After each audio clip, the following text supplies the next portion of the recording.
Hello everyone, welcome back to another episode of the Jean-Pod Van Damme cast. It is Jeff and John in studio, and this might sound just a little bit different because we are recording on the mic that we usually try to use for our Bone Apple Tea episodes, but never decides to pick up. However, it's picking up on our phone because we're using it as a microphone and not video. So the reason why that is the computer in the studio decided to update. It's only 32%. We've been waiting 40 minutes? Yep, we've been waiting about 40 minutes, and it's not been fun. So we decided, hey, you know what? We're going to do this all on my phone. Hell yeah. Now, if Samsung wants to pay me, that's absolutely great. If this comes out wonderful, I would recommend that you get a Galaxy Note 8. If this comes out sounding like trash, then it's an iPhone. Then it's an iPhone. All right, guys. So this one I am very excited to be recording all about. We are reviewing Jcvd from 2008. This rated R 1 hour and 37-minute comedy crime drama in which Jean-Claude Van Damme gets involved in a bank robbery with hostages with a situation and reflects about his life during all of it. Oh, man. The director is Mabrouk El-Makri, and I'm sorry if I butchered that. He was also one of the writers. Frederick Bunadis is another one in collaboration with, which I don't know what that's supposed to mean, really. But, yeah, and others. And the tagline for this, I realized, I think for the last couple, I kept forgetting to do the tagline. The Shepherd, I know I forgot to do the tagline. Do you know what it was? I can't remember what the Shepherd tagline was. That probably is for the best. Yeah, yep. Tagline for this, be aware. It is a good tagline because it makes sense for the film. Yep, almost definitely. It is a wonderful treat. And the cast involved in this is basically a lot of people you would not know from anything. Yeah. It's all kind of smaller actors, but I think that's what makes this film terrific. Oh, definitely. Van Damme plays Jcvd. Valerie Botson plays Film Budapest? What? I don't know. I don't know either. Actually, it looks like they're doing this like in order of appearance, so I'm trying to scroll down and see who actually played the baddies. The only other name I remember in the film was Arthur.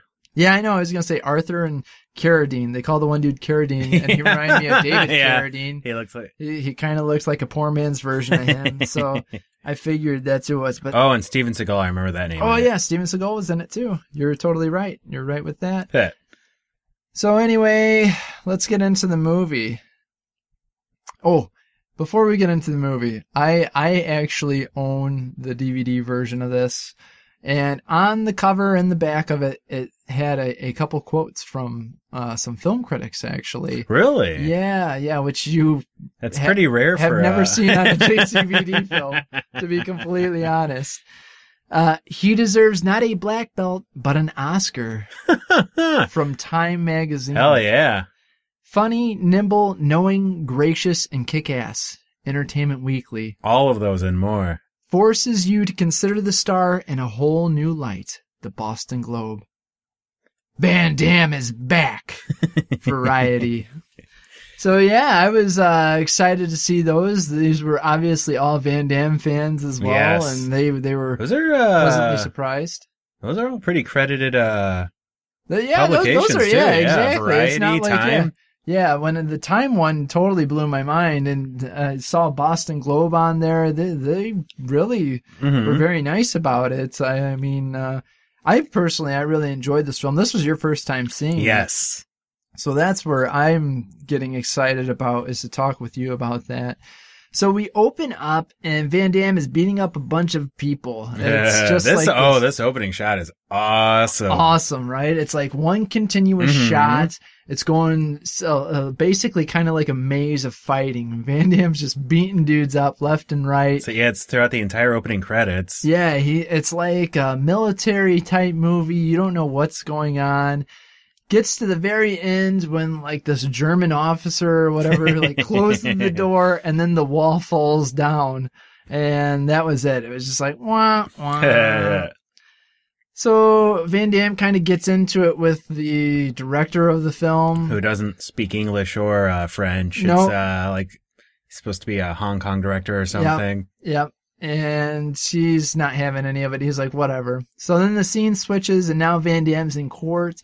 We come to see that he is trying to battle for child custody. He doesn't want to lose his daughter. And obviously this isn't his real daughter. This is the Jcvd's and this film's daughter. But the attorney, the opposing attorney, has all of Van Damme's DVDs, and he's just like going through them and basically saying like, is this the type of guy who deserves to raise his daughter? Like, and he names like every way that Van Damme's killed someone in a movie. yes. He's like, guy gets crushed by car. He actually does say guy gets kicked in the groin. That so made me so happy. I think that counts. Yeah. I think that counts as a groin kick. I'll count it. So we had that nice little scene there as well. Little wink. Yeah. And Jean-Claude, he was an executive producer for this, right? I think so. Yeah. You can tell. Yeah, definitely. No, it was definitely poking fun at some of the tropes of Van Damme. So the scene switches, and there's two guys in a video store in Belgium talking with one another when all of a sudden one of the guys sees Van Damme outside, and he's just like, hey, can I get a photo with you? And Van Damme's like, oh yeah, does the photo thing. Goes across the street. We get a fun little interaction between the taxi cab driver and the dudes in the store, and they're all like kind of laughing at her. Then the police show up. The guys are like, you can't park here. And she's like, don't worry, it's only going to be for a little bit. And then the police show up, and the police are like, hey, you can't park here. And they're like, hey, Van Damme's over there. Really? Basically the same conversation with the police officer that they just had, in which like the police officer mentions to the lady taxi driver, like, you've never even left this shithole. Van Damme's a nice guy. Who are you? Pretty funny. When all of a sudden shots are heard at the post office, and it's like a post office bank. It's I was confused by that too, but I don't know. Because at first I thought, oh, it's a bank, but then someone says, oh, the shots fired at the post office, and you see later throughout the film, like at the door, it does say post office on it. So and it definitely has teller windows like a bank. Yeah, because Van Damme actually mentions, he makes a line on it saying like, how's there no money in a fucking bank? Yeah. So the cop runs up to the windows and he sees Van Damme in there, and the Van Damme's mouthing at him, get lost, get out of here. And the cop tries seeing into the place. He's looking underneath the rolling shutter gate, and he gets shot at. Luckily, he doesn't get killed, though. So they think Van Damme is holding up the place. So Belgium's just going crazy. The guys are trying to negotiate with Van Damme next, and Van Damme's saying it's impossible for anyone to leave. He lets them know that there's a guy hurt here, but he's not going to die. We're seeing a huge crowd forming on the outside, but holding up signs. Yeah. They're all for Van Damme too. It's pretty hilarious. Van Damme is talking with the guys, and he basically gets the negotiator and a dude who went to medical school, who's on like the SWAT squad, to come in, but they're only in their underwear. They get inside in their underwear to check on the dude that was hurt. And Van Damme has one of the guy's hostages, makes that guy check the kit that they brought in with them to make sure it was nothing fishy going on, tells the police to go take care of the hurt guy. All of a sudden there comes this weird little situation. We see a guy sitting with the rest of the hostages. Looks like he's about to take out one of the SWAT guys and the negotiator. Pulls out a gun. So Van Damme saves the cops from the real shooter, but causes it to look like Van Damme's the whole one behind it. Like he's like, oh, you caused this, and he beats up the SWAT dude that was going to check on the hostage victim. So they get basically kicked out of the place, and we move on. So now we're starting to see things from the other side. It's not just from the outside looking in. Now we have the real baddies coming out of nowhere, and one of them happens to be the guy that Van Damme was holding hostage. Yep. So dun, dun, dun. Van Damme is actually talking with these dudes about arguing about what they should ask for their ransom. I think they asked something like 1 million euros, yeah. Like all unmarked bills, a bus to leave on, a jet with a full fuel with a destination to be revealed. Yep. So they're asking for a lot of this. And then Van Damme is just like, wait. No, he's like, this is going to sound too fake. Why would a movie star ask for $1 million? So Van Damme asked for a very specific amount for a wire transfer of like close to $500,000. Yeah, well, it was like 640,000 or something like that. Flipped. It was like 460. Yeah, that's my dyslexia. Yeah. So he asked them to wire transfer that to a law firm, and that kind of gets the baddies a little riled up. Like, why the fuck would you do something like that? And Van Damme's like, hey, you got to make it look specific and whatnot. And he goes, people know that I had to pay my custody fees, so they're going to think that it's really me. And then Van Damme walks away and he smiles. So like, he has that smile on his face, and you can tell it's just like, oh, he's going to get a bit of the pie too. Yep, 2 birds with 1 stone. Yep. After all that, Van Damme has a flashback to his daughter testifying that she doesn't want to go with her dad because her friends make fun of her because of all of his movies. It's probably because she can't do the splits. Yeah, I think so. I think that's the reality of it. Mm-hmm. They're probably like, your dad's so awesome. How the heck did that happen to you? And then it shows Van Damme arguing with his agent, trying to get a good deal, talking about, doing one movie for free or whatever versus doing a bunch of shitty movies for a small sum. Mm-hmm. I really didn't pay too close of attention to that, but it was just him arguing back and forth. This movie, it's weird because he'll have conversations with his agent in English, but the most of the movie's in French. Yeah, right. Yeah. Here's the thing. There's different versions of this movie. Okay. So, not to get out of it, and we might find it in the trivia, I don't know, but when I originally saw it, I saw it like this, where it's English and French. It's like, it's a good, like a Franglish. Yeah. So it's a nice mix. And, on Spike though, when I watched it again on Spike, it was just all English. That makes sense. So, there's a scene which we're coming up on soon where Van Damme does his monologue, and in French, he does it in French, but he also does it in English. How is it in English?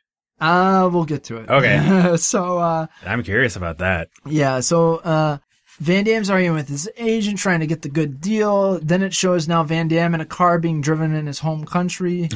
So, this movie it's full of a lot of really fun, dialogue between him and other people talking about him. It reminds me almost, it's very dialogue heavy film, but not heavy, but driven. It kind of has a Kevin Smithy feel to it, or even a, I don't know, it's kind of a talking head movie, like a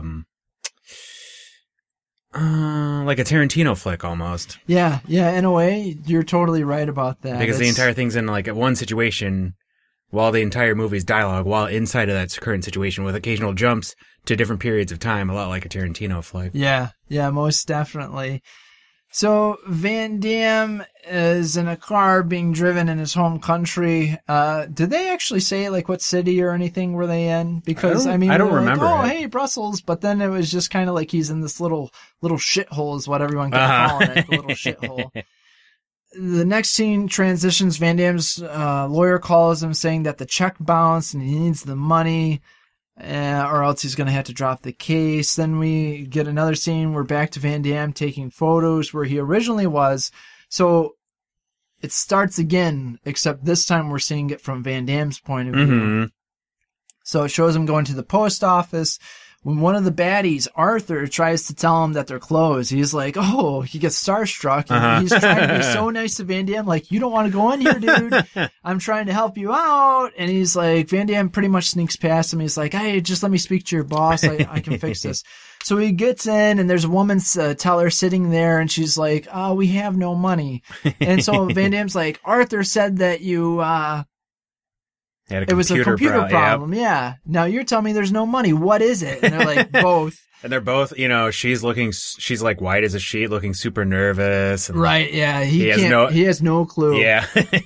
He doesn't get any clue. He's just so wound up in, getting the money on time. Yeah. And he's kind of apologizing. He's getting mad. He's like, I haven't slept for 2 days. Listen, is there anyone here that can give me $700 and then you can take it out of my bank account? They're like, no. Then, the David Carradine lookalike comes up from behind. He's letting Van Damme kind of like get angry. Van Damme's like, camera, thinking he's like on camera. And then the guy pulls out his gun and just like kind of backhands him with it. And Van Damme realizes, oh shit, no, this is real. So then we get that situation. Van Damme gets thrown back into the hostages where we hear the original gunshot because they were fighting around. Someone was fighting someone. The dude who got grazed by the bullet, did he try jumping on a guy? I believe so. To try to take him out, and he got grazed by the bullet. And that's where the police officer's like, oh. And then the guys are like, Van Damme, help me, close the windows and whatnot. And Van Damme does help because, I mean, it would have been a worse situation if he didn't close them. He was trying to warn the cop, too, about it. And that sets up the whole movie. So then the Carradine lookalike, which I just ended up calling him Carradine because that's the only name like they went by, and it was Carradine. Uh-huh. They said it like once.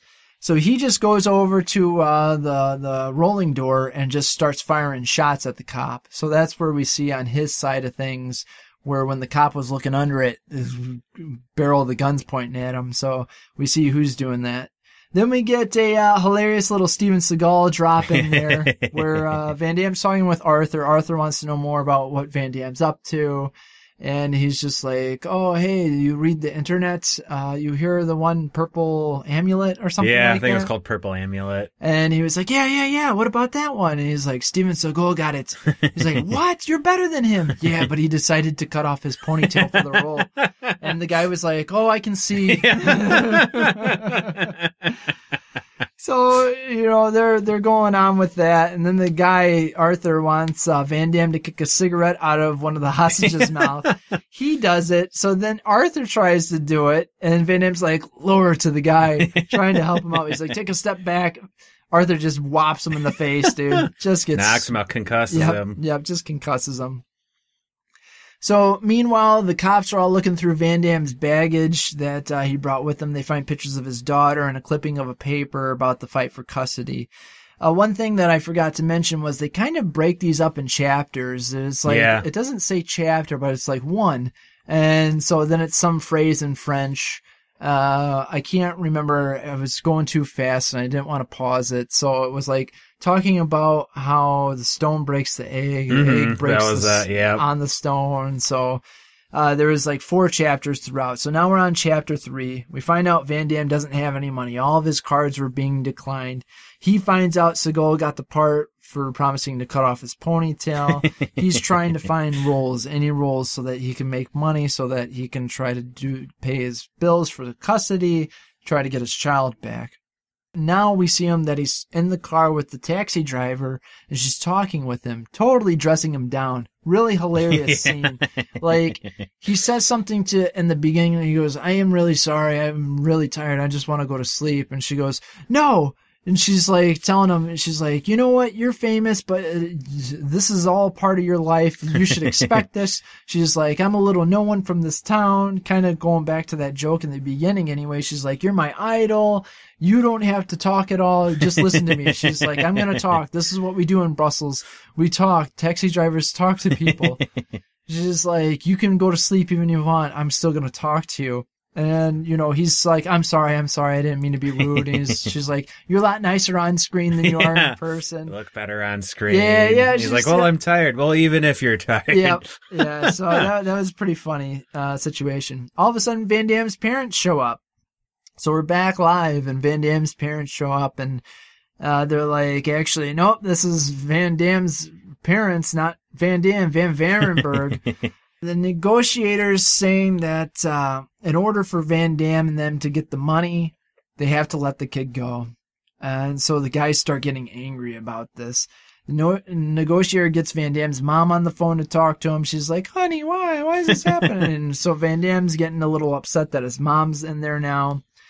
They try getting Van Damme's lawyer to talk to him and talk some sense into him. Van Damme basically tells him to do his job and hangs up the phone. So instead of releasing the kid, they release the mom. And I was like, oh, okay, that's what they wanted to do. So the mom gets released. She starts flipping out, though.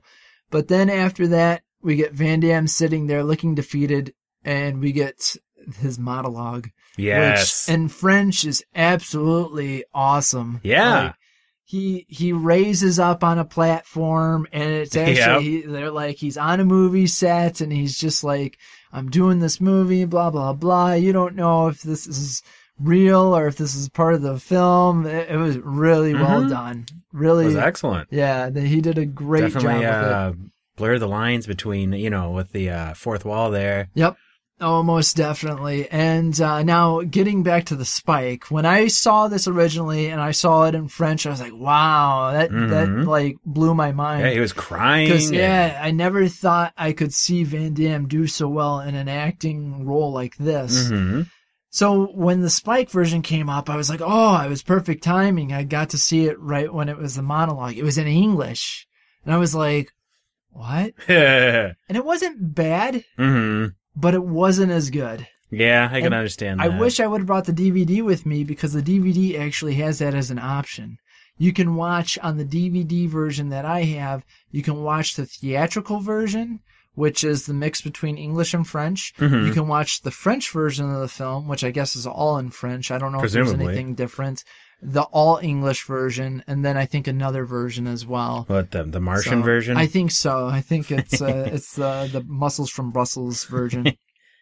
So the monologue done really well. Go find the clip on that. I know there's a clip out there with it. Oh yeah. I think that monologue is what actually got a lot of people surprised about Van Damme and his acting ability. I was surprised. I just not too long ago, I watched, thanks to Kapowcast, shout outs to Kapowcast, I watched The Death of Superman Lives with Nicolas Cage. Something came up when I was looking for Jcvd stuff. It was actually a Nicolas Cage interview, and the Canadian kid from Knocked Up, and which one?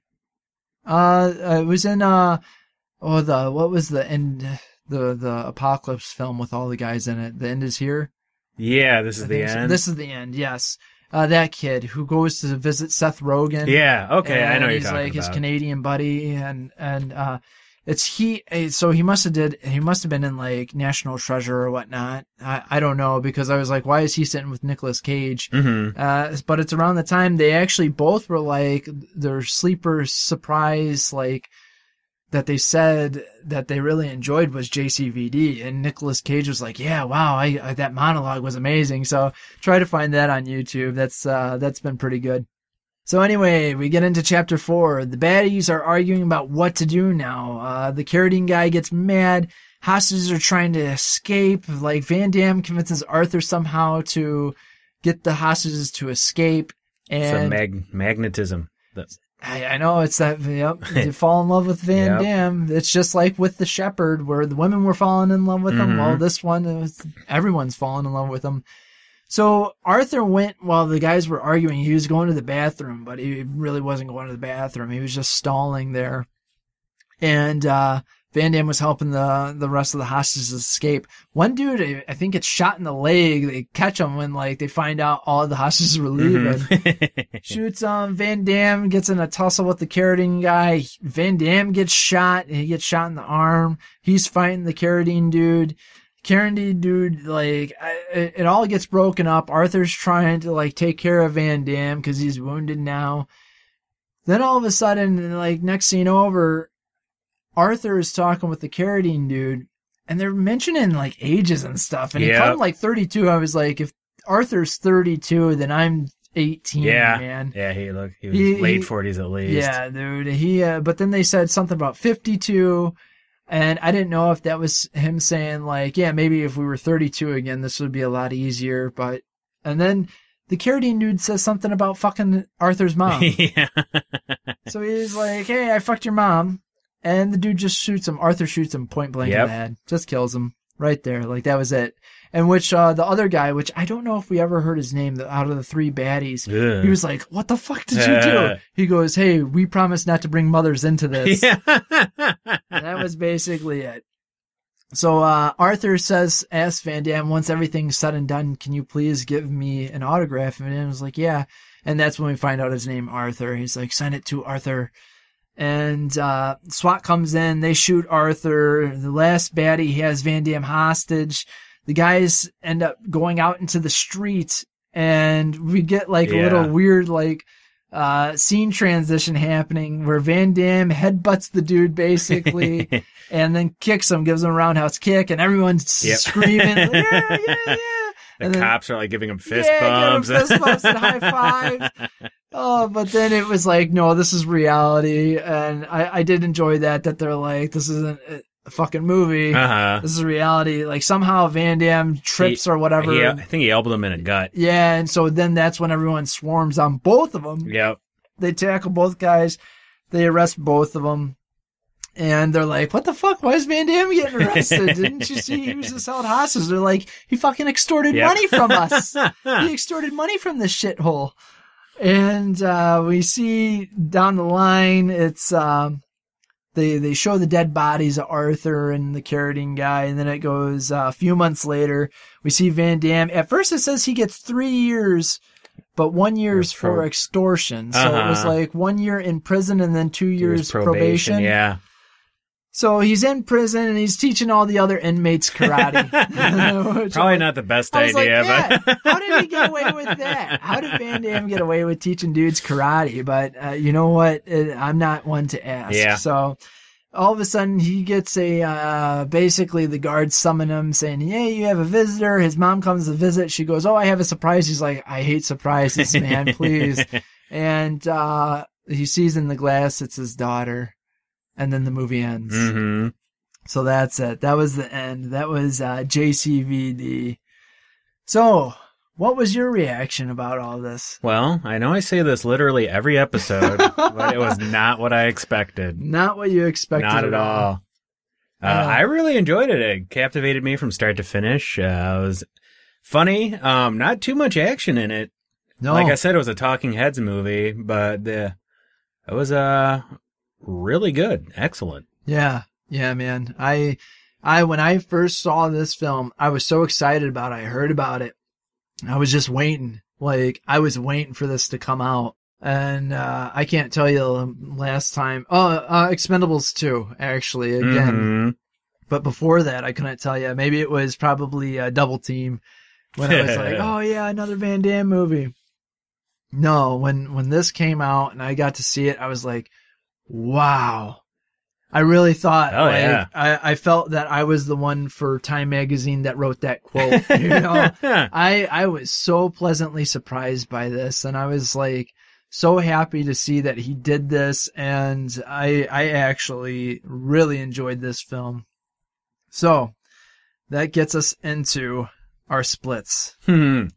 What would you give this film? I'd give it 9. It was a fantastic movie. Yes. Really no complaints about it. Yep. I definitely agree with you. I give this a 9 as well. I'm going back and forth on 9 or 9.5.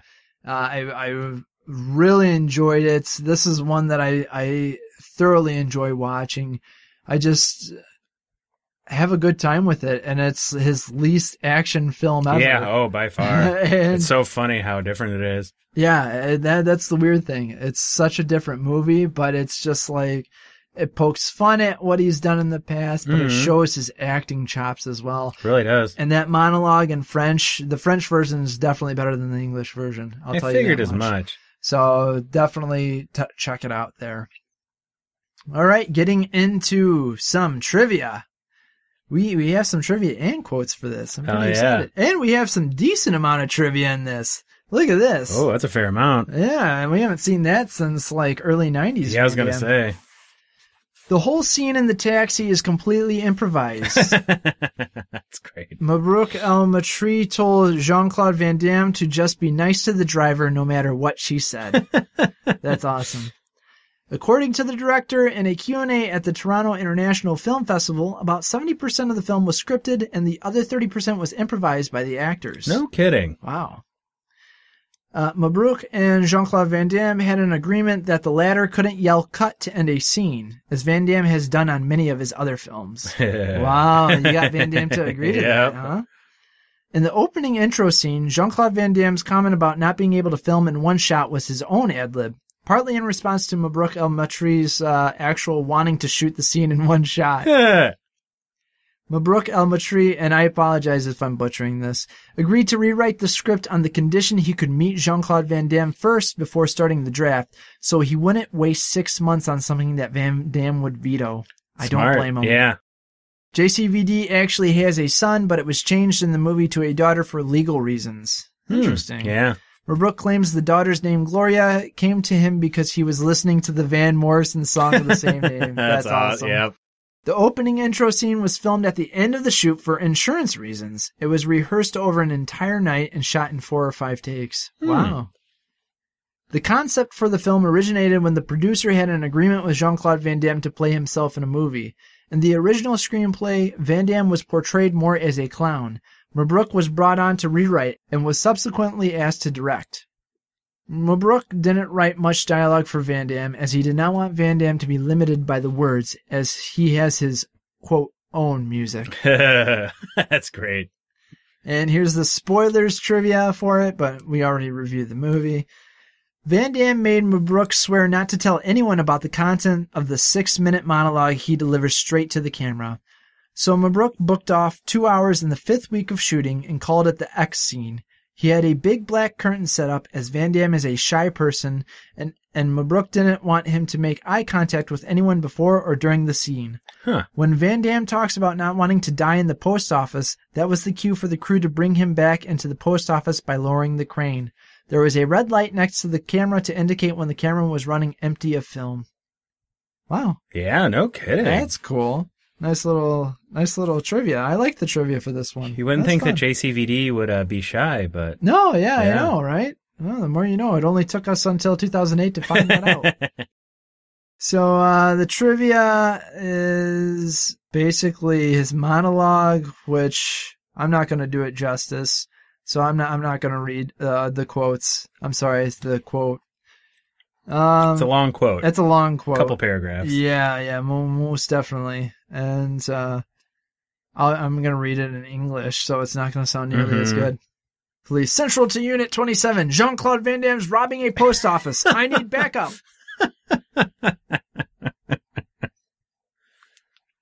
Van Damme. It is very difficult for me to do everything in one shot, you know? I'm 47 years old. Van Damme. Once in the film Hard Target, I took a shot from my blank. It took salts to reanimate me. Hard Target! John Woo! What an ass! Don't say that. Come on, Jean-Claude. Wait a second. He's the one who brought him to the U.S. Without him, he'd still be filming pigeons in Hong Kong. And then what? He drops you. At least he did Face Off. So what? He could have picked you. Yeah. On the other hand, when you see Wind Talkers, there's justice. Got any new projects? Not for now. I saw a thing on the web. What's it called? Purple Amulet. What about it? Steven Seagal got the part. What? Steven Seagal got the part.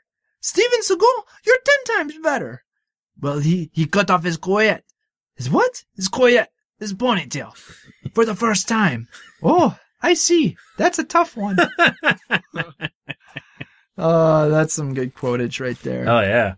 So that's it. That was Jcvd. What a terrific film. Mm-hmm. Really enjoyed that. I hope you guys get the chance to watch that. This review does a good job, but doesn't do it justice because it's just a terrific film. So up next. We're really getting up there, aren't we? Yeah. You guys, we already talked a little bit about this back and forth between the app versus online with the Robot Chicken situation and Universal Soldier. So up next, I believe we have Robot Chicken that we're doing. the 2001 TV series, but this happened in 2009. The only other credit from 2009 is Universal Soldier Regeneration, where he plays Luke Devereaux. So look for Robot Chicken and then Universal Soldier Regeneration. That wraps it up, guys. Thank you so much for listening. We truly appreciate it. If you enjoy what we do, please rate us 5 stars on iTunes or your favorite podcatcher. Leave a review that gets us in other people's ears. If you really like what we do, patreon.com/podbros. That helps keep the lights on, helps us pay the rent for the studio, helps us maintain the site. We couldn't do it without you guys, and we truly appreciate those that already help out. Lastly, if you do not want to donate because you're selfish, we also have an Amazon link. Please consider using our Amazon link, podbros.com. Scroll down, hit that. It doesn't cost you anything. Just gives us a little bit of a kickback when you decide to shop on Amazon. And those that already do that, thank you so much. That helps us out tremendously a lot. So that's it. I'm done. I'm John. And I am Jeff. And you have been listening to another review from the Jean Pod Van Damme cast. Much apologies if this doesn't sound top tier quality, but I think it's going to sound good. We'll see. Yeah. All right. I better go cut my ponytail off. I'm going to be in the purple amulet. That is a tough one. Ne pas me juger, mais de m'accuser.